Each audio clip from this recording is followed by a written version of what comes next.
you should be aware about. And after that section, we will be talking about elementary things you should know before taking a photo. Now, in this section, we will be talking about things which you should know before you actually pick up the camera and click the shutter button.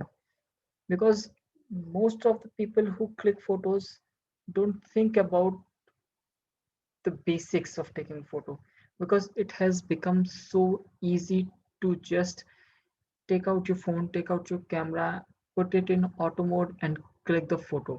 The photo will turn out just fine, but if you want your photo to be artistic, if you want your photo to have a message, to have a story, then you should know few things which will help you to to put your vision into a visual medium.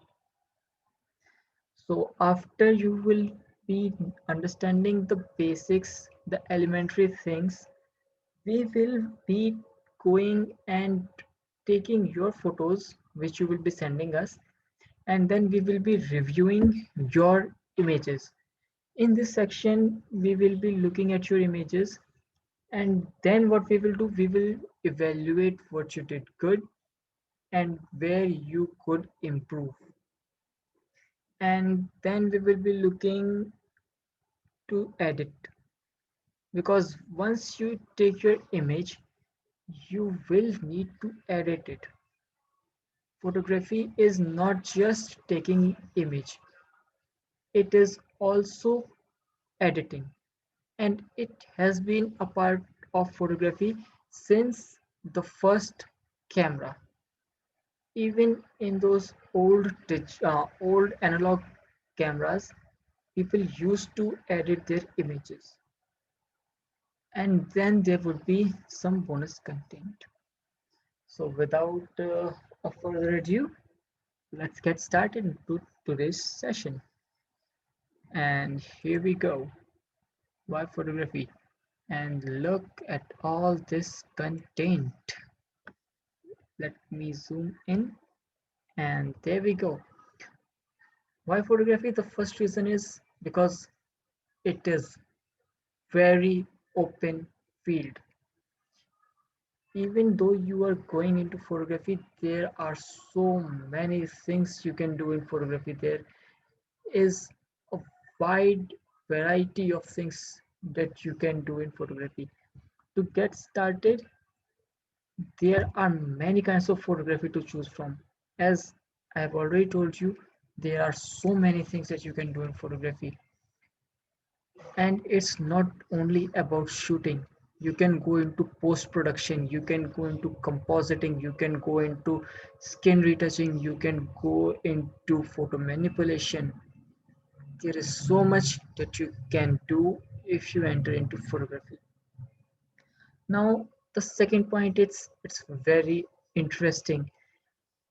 Most of the people who are working in corporate fields or in private sector jobs, they have one of the most boring jobs. All they have to do is create presentations, create Excel sheets, create graphs, crunch numbers, how much we are going to get our ROI. This is all the things that you would be sitting in front of the computer looking at numbers, computing numbers, putting formulas in Excel, and then linking at them with your PPT, and you will be writing mails. It's all boring. But if you decide to get into photography, it gets very interesting and very fast. You would be meeting with people, you would be shooting with them, you would be building relations with them, you would be having so much fun, you would be going out to locations, you would be shooting them, and then at the end of the day, when you will look at what you have done, you will have so many great images. And what more than the images you will have great memories of working with amazing people. You would be having the people from the lighting department, you would be having people from the makeup department, you would be having models, you would be having coordinators, you would be having people who would work on your images once you are done shooting. You would be shooting indoors, you would be shooting inside the studios, outside, in the street, in the park. It would be so interesting. You would get so many stories to tell, which you would not have if you are doing something else. The next point is it is expendable. For example, let's say we all start from the beginning. All we have is our smartphone or any camera. We are a one man team. We coordinate with our models, we find models, we coordinate with them, we decide the theme, we help them with makeup, we help them with accessories and props, we decide location, we shoot, and then we edit their images and send them. It's all one person as of now. But once you start making money with it, you will start to expand your business. You will get more people in your business. You will get a person who is dedicated to finding models are that are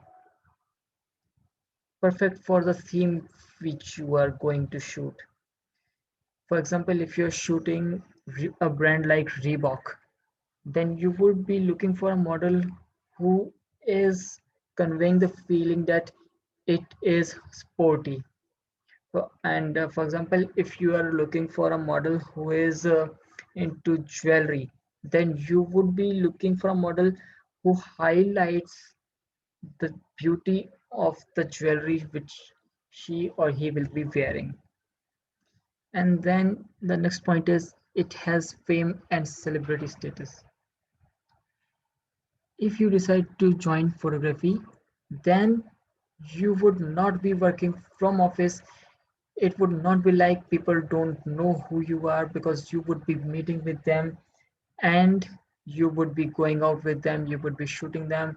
After the shoot is done, you would be building reputation, you would be having a great time, and people would want to work with you because when you decide to shoot with them, it is so amazing. There is music involved, there is all kind of fun activities that you can do in between your shoot, so that your model, you, and all the people involved, they don't get bored. And once you are a bit established, then people would come to you. You won't have to chase people. People would be coming from you. For example, if you have heard about a photographer, he is based in New York City, one of my favorite photographers on Instagram. His name is Brandon Wolf. You search him, and at what position he is now, he don't have to search people. He has built his work in such a way that big brands, magazines, apparel brands, they come to him to shoot their brands. And that will be you after this course.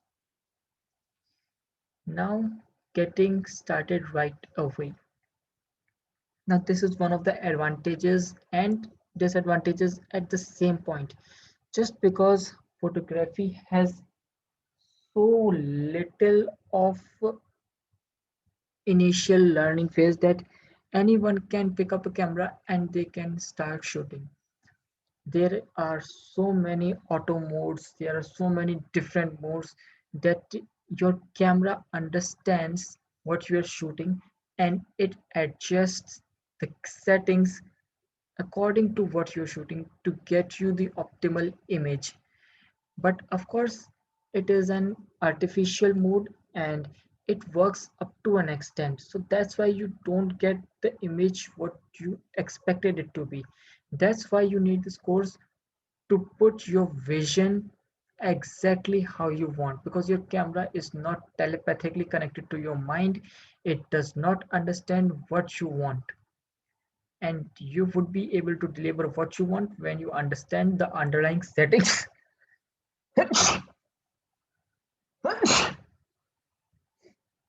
Sorry, my apologies. Again, my apologies. So moving on, start with your smartphone, dude.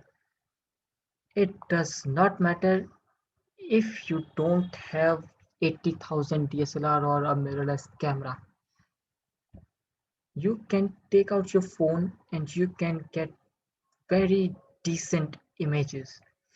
For example, if you would go to my Twitter or to my Instagram, just just give me a second. Yes. So if you would go to my Twitter account or my Instagram account, you would see that some of my images I have shared, they are from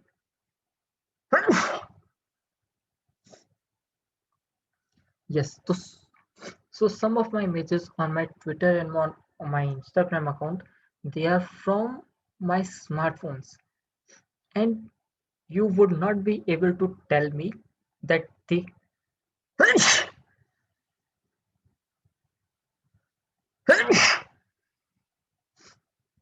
and so if you would go to my Instagram or much rather to my Twitter account, which is Priyansh D2, you would not be able to tell that some of the images are shot on a smartphone.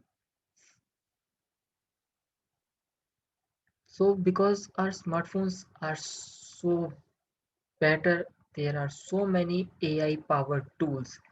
And even if the camera of your smartphone does not have some of the professional features which you might see in a DSLR, you don't need to worry about it. You don't need to worry about it because there are so many apps in your smartphones that will help you achieve similar things that you would be able to achieve in your DSLR or in your mirrorless camera. For example, there is an application by the name of ProShot. It is a paid application, and with that application, you would be able to use almost all of the settings that you would be getting on a professional DSLR. Some of the settings that I absolutely adore are manual focus and manual ISO. So some of these settings are what makes professional camera actually professional because these settings give you the control of how you want your image to turn out. Now that you know why you should start with your smartphone and you should not start buying new cameras just because you don't have a camera. Your smartphone is much more capable of shooting, editing, and uploading that you don't need a professional camera or a professional system with all the Adobe softwares to run. And then photography also has a hidden side of revenue. So as I have already told you that there is a whole another industry which is attached directly to photography, and that industry is post processing. Now post processing in itself is a huge industry because once you are done shooting, there are some things that you cannot avoid while you are shooting. For example, if you're shooting outdoors, there are people who are bound to come in the background. You cannot stop that. And for that, you need to know about post processing. If it might be true that you don't know how to use Photoshop or any other tools, but there are websites, for example, Fiverr, where you can hire people with skills and softwares. You just have to submit your images, tell them what you need, and those people will edit your images at a very cheap price. Alternatively, what you can do is you can download the software Photoshop for 30 days of trial period, and you can use, there are so many platforms from which you can learn Photoshop or any other software which you like. So even though you are not shooting images as of now, you might learn the software and start editing other photographers' images. What this will do for you, this will help you understand how they shoot images. You can understand the rules, composition, and how the image slowly turns to what you see on social media from what comes out of the image. It will help you understand the workflow process. So that's one of the most sought after skill in photography. Because if your workflow is bad, it will take you so much time to shoot and even more time to edit your images if your workflow is not correct. Now, another thing is that photography has both passive and active source of income. Now, active source of income is quite explanatory, but looking about the passive mode. For example, there are so many websites like Shutterstock where you can upload images which you have shot, and whenever someone uses one of your images, you will be get paid from the site. Now, Adobe Stock is one of the images, but there are so many more images which you can use to get started on your passive income. Now, it is very easy to acquire clients in photography. Now, this is one of the few industries where clients come to you. As I've previously mentioned about one of my favorite photographers from New York City, Brandon Wolf. His work is on such a level that he does not need to approach brands. Well, obviously, at the beginning of the career, everyone has to approach brands. But once you have developed your skill to such a level that people come to you to shoot their images, because in photography there are a lot of people, but not everyone understands the settings, the small things that makes them or break an image. If you know what you're doing with the settings, with the internal menus of the camera, then you will get much more better images than a people who are just using auto mode, and your work will show that you know what you're doing. And other point of that is it is so easy to put your work on the internet. For example, if you are a CA, it is wrong for you to advertise your service. But in photography, there are so many places where you can show up your work. For example, let's start with the obvious. Facebook. You can create Facebook group, you can create Facebook page and upload your images there, and you can get leads from there from Facebook pages. And moving on from Facebook, you have Instagram, and as you know, Instagram is platform for photographers. Now it has branched into other things as well, but it is still a visual medium, and if you plan your feed properly, then you would have a great place to show your work. You just have to share your Facebook page URL or your Instagram URL to your client, and they would get to see what you are doing, for how long you are doing, how consistently you are doing your work, and all of these things would factor in to get clients. Now, another point is that you can work from home or you can go to exotic places to shoot. Now, work from home. This is the part where you see most of the images that you see on Amazon, on Flipkart. If you decided to go in this field, it is very easy to establish yourself.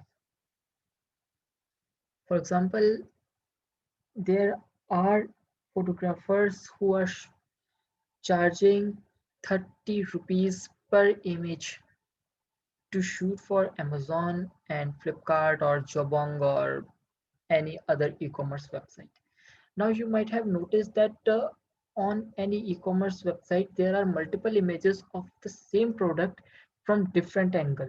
For example, if you are buying a smartphone or if you're buying a camera or a laptop or anything, then in that case you would see different images from different angle of the same product.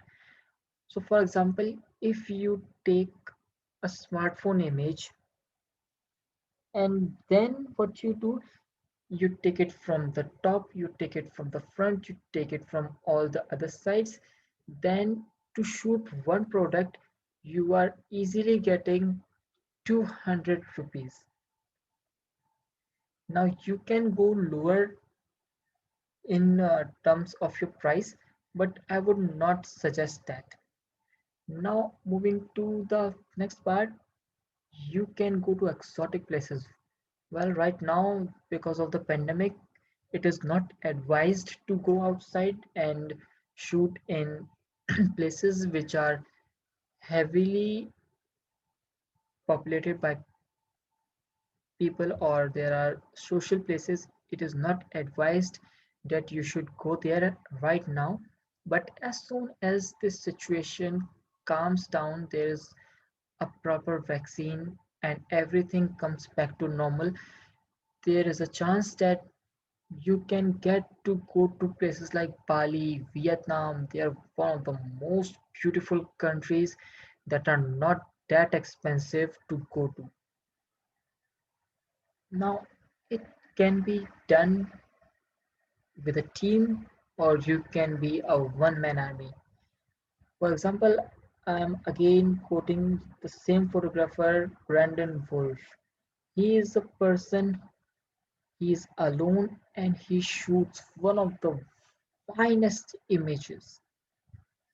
And if you decide to go with the team, then you would be having an amazing time because you will be having different people with different sets of cameras. For example, you could have a person who is dedicated to portraits, you can have a person who is dedicated to taking drone images, you can have a person who is dedicated for wide angle environmental portraits. So if you decide to go with team or if you decide to run solo, it has both options for you. And now let's talk about why let's talk about why you should choose photography, because even though you don't do photography for a big brand as of now, photography is everywhere. It doesn't matter what you do. It doesn't matter if you're into an event industry or if you're into hotel management or if you're into automobile industry or tech industry or software industry. It doesn't matter your industry. You would be needing images because images are the oxygen of digital media. As I've already told you, digital media is all about your visual presentation. In Facebook, you see all the crazy images. In your emails, you get all those crazy images that tell you about the cool offer that is going on Myntra or on any other platform. Even though if your platform or your service is not a physical service, for example, smartphone or bakery or a gym, they would still need images and you can provide them with the right images and people will pay you for that. Now let's collapse all this and come to types. And oh god, there are so many types of images. Not images, but photography. So let's get started. And let's get started with the most common type of photography, and that is wedding. And wedding photography is one of the field which is most profitable when we talk about photography. As you can see that inside photography we have pre-wedding and post-wedding. Now that we are also getting a different kind of wedding for which we will discuss afterwards. Now that we have done wedding, let's look about maternal shoots. Now this is a new emerging trend in photography, and you can see that it was not as much prevalent as it is now, and it is going to be even more prevalent going in future. So now that let's put that in maternal, and then there comes event. Now as you know, there are so many events. There are birthday parties, there are professional events, there are religious events, for example Durga Puja, or let's say any other religious event. Then there is product photography, and inside product photography you have stock images. As I've previously mentioned, you can put your images on stock websites and earn revenue even when you are not actively shooting images. Then comes street photography. Now street photography is a bit different from traditional photography, but we'll go into that after we complete with this. And then we come to landscape. Now landscape photography is one of the things which takes a bit effort, because you have to scout locations, you have to go to places, and it is so amazing to go to different places, to hike to different mountains, to get a view which is not seen by many other people. It is for people who love to go outside. And then there is a subsection of this which is astrophotography. Now in astrophotography you also have to scout locations, because to get amazing astrophotography you have to go to places where the artificial light is very less. Now what I mean by artificial light is light which is made by us, for example tube lights, for example cars, for example street lights. All these man-made lights pollute the night sky, and that's why you cannot see those amazing Milky Way images in the sky, because obviously Milky Way and all the stars are there in the sky, but because of the light pollution your eyes cannot see them. So that's why you have to scout few locations which are not polluted by light, artificial light. And then there comes macro. Now macro images are so different, so amazing, that even if you have seen one macro image, you will not forget it, because everyone has seen wedding shoots, everyone has seen product shoot, everyone has seen landscape. But when you look into a image which is shot by a macro lens, you can see in so much detail that you have never ever seen before. It leaves an impression on the mind of the viewer that he will not forget that image. Now, moving on, we have nature, studio, and sports. In nature, you have bird, wildlife, and aquatic wildlife. Sorry. Now, all of these are pretty self explanatory. I don't need to explain. In bird photography, you shoot birds. in flight, you shoot them. When they're nesting, you shoot them. When they're feeding their youngs, you can show such amazing character in a bird by the way you decide to shoot it.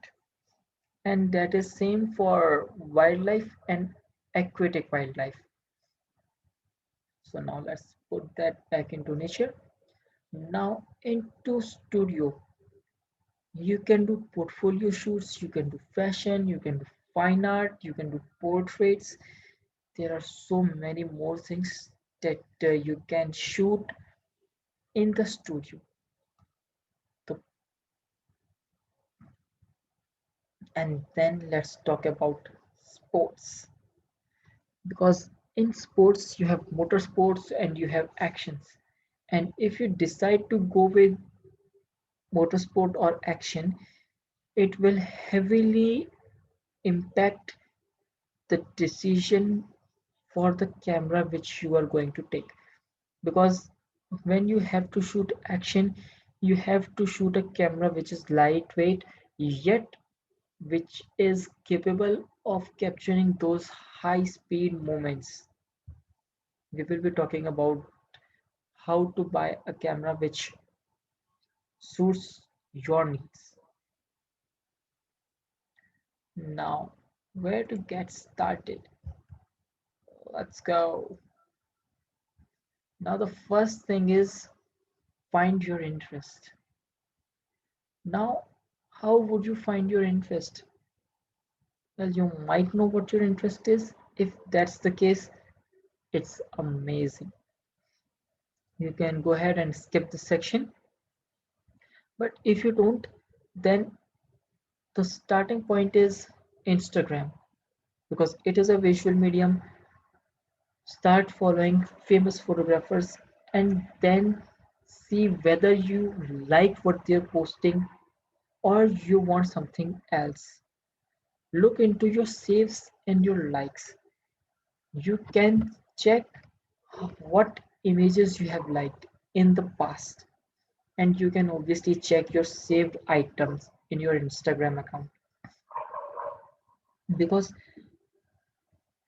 even though we are not actively looking for what we are interested in, subconsciously we keep that in our mind and it is reflected in what we like and what we save in our Instagram.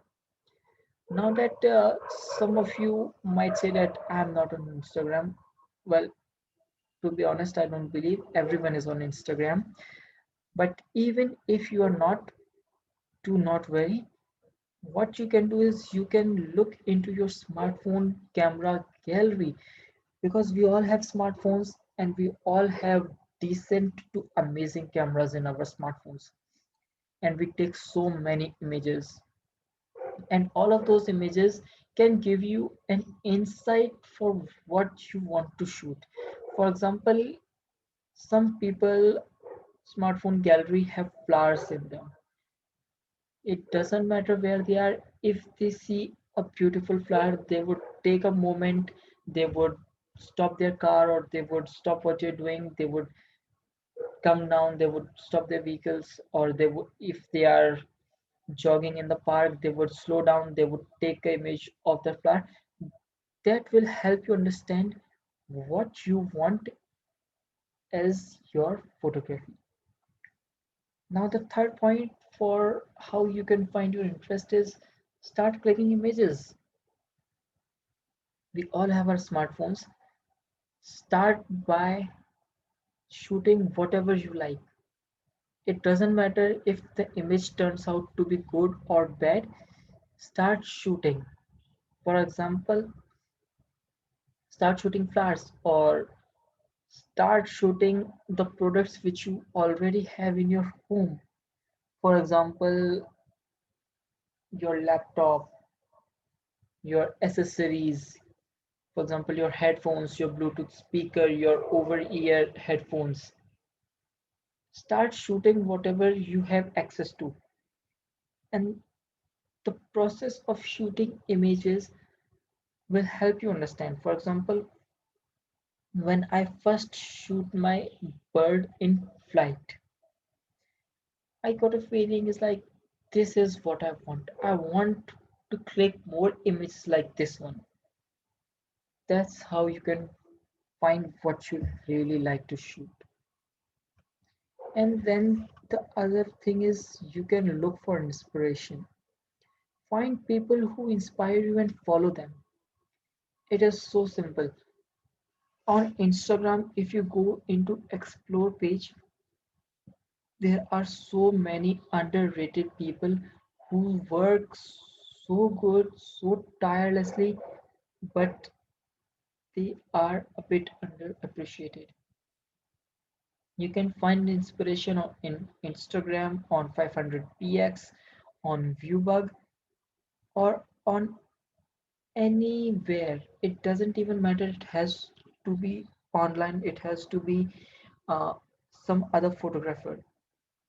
You can literally be sipping coffee, having a good time inside a cafe or somewhere else, and your inspiration might strike. That's how inspiration come. Then what you can do is you can change your perspective.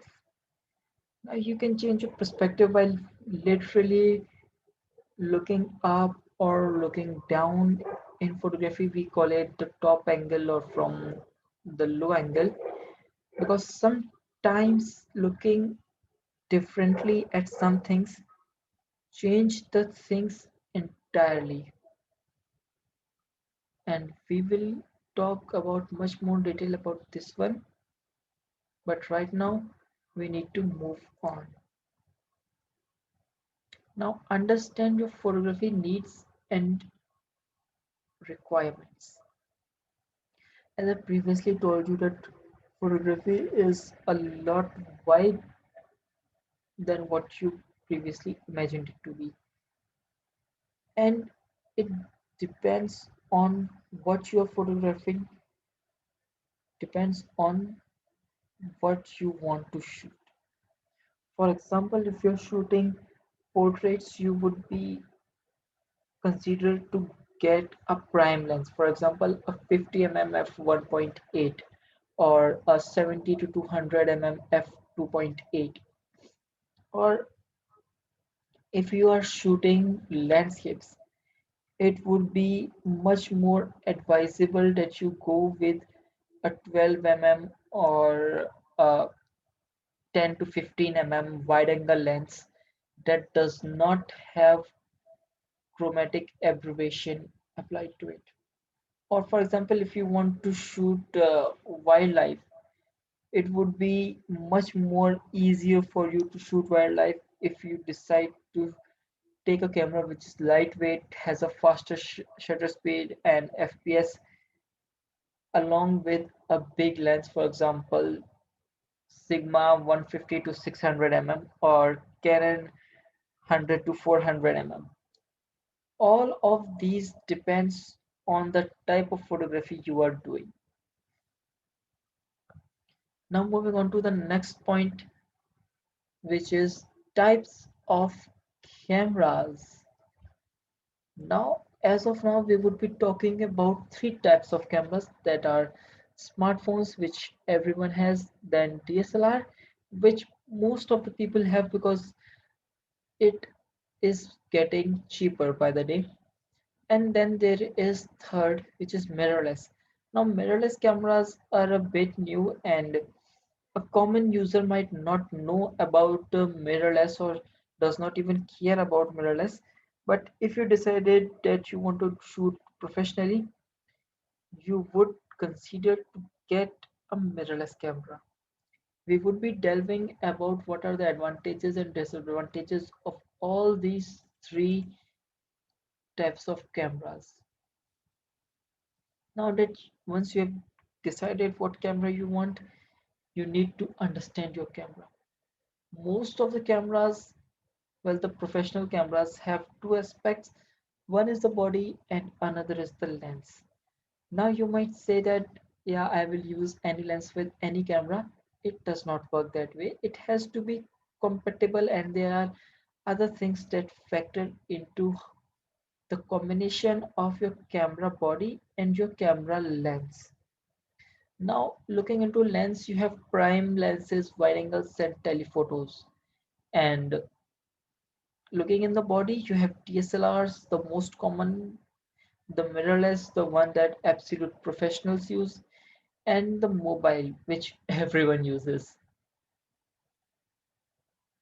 Now, after that, we would be start exploring different modes. You literally cannot go wrong because when you are starting, your camera knows more than you do. That's why having those modes help you capture amazing images even though you have no idea what is happening with the internal settings that make up the actual image. Now you can start with the basic mode. For example, if you're shooting portraits, go into portrait mode, then shoot the same portrait with landscape, then shoot the same portrait with sports mode. Now what this will help you to do is that it will show you how different mode affect the image, and then you can go into the settings and see how settings changed depended upon the mode which you are in. This will help you understand the basics of the settings and how they ultimately affect your camera. Now you need to understand the role of accessories. Now accessories are a must for cameras, if, especially if you are shooting professionally, because camera body has some limitations and sometimes you need to get certain accessories to enhance the capacity of your camera. For example, most of the cameras have, well, not good microphones. So most of the photographers or videographers, they use an additional microphone to capture better audio while they are shooting. Now this microphone aspects come only if you're shooting videos, but there are other things that play a significant role when you're shooting still images as well. And there are accessories for all three. For smartphones, you have clip-on lenses, you have cases that have additional lenses inbuilt in the cases. Then there is DSLR. Now DSLR have one of the most common and most readily available accessories because it has been available and used by so many professionals for so long. But DSLR and mirrorless, they are sometimes able to share some of the accessories because these accessories are made in a backward compatible manner so that sometimes different cameras can also use the accessories. One of the most common accessories used in photography is the additional flash because it adds much more power and much more control in the hands of the photographer. Now you would be asking that, okay, I know all of that, I understand what you are all told me, but for example, I want to shoot portraits and I have no one. Well, do you have friends? Well, of course, everyone have friends. Now ask your friends for portraits. They would be happy to be a part of your photo shoot as they would be getting high quality images after the shoot is done. You want to go for wildlife, start practicing in zoos because there is a certain limit to the actions of the animals. So it would be much easier for you to understand the behavior of the animal and predict it easily. Now, if you want to shoot architecture, visit malls, visit architecture. For example, in Jaipur, we have Albert Hall, we have Hawa Mahal, we have Jal Mahal, we have Nahargarh, Amer, so many things. We have Albert Hall, sorry, we have Patrika Gate, and we have Birla Mandir. Every city has something which is unique to itself. you can start shooting those. And some of you might be thinking that, okay, my city does not have any big monuments. It doesn't matter. Start shooting in the local colonies. For example, Jaipur has Pink City. And if you would go into Pink City, there are so many narrow lanes. You can shoot those narrow lanes. You can show how these lanes have changed over time. You want to shoot sports? Start shooting gully cricket. You want to shoot food photography? Go into your local cafe, order something delicious, and then take your camera, take your smartphones before you start eating, put it in a aesthetical manner and shoot. And then see which images turns out to be better. Understand them. Understand why certain images are good and other images are bad. We will help you in that to understand.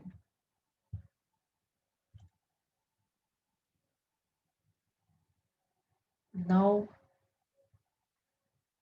moving on to the another section. Now, this is a big section. Look how huge it is. Now, all of these things are the things that you, as a consumer, need to know before you should buy a camera. And there are a lot of things. Seriously, there are so many things that you should need to understand before you pay your hard earned money to someone. Don't ever take someone else's opinion. Don't even take my opinion. I'm just telling you that these are the aspects that you need to understand in order to make an informed decision. Let's go. Let's go over some of these really quickly. Objective. Now, for example, your objective is to shoot portraits. Then you don't need an action camera because action camera has some aspects which cannot be changed, and portraits would not look good because an action camera is ultra wide, and the compression on ultra wide makes the face look strange, to say the least. Then there is almighty budget. We are all struggling about the budget. It depends on how much budget you can allocate to your camera.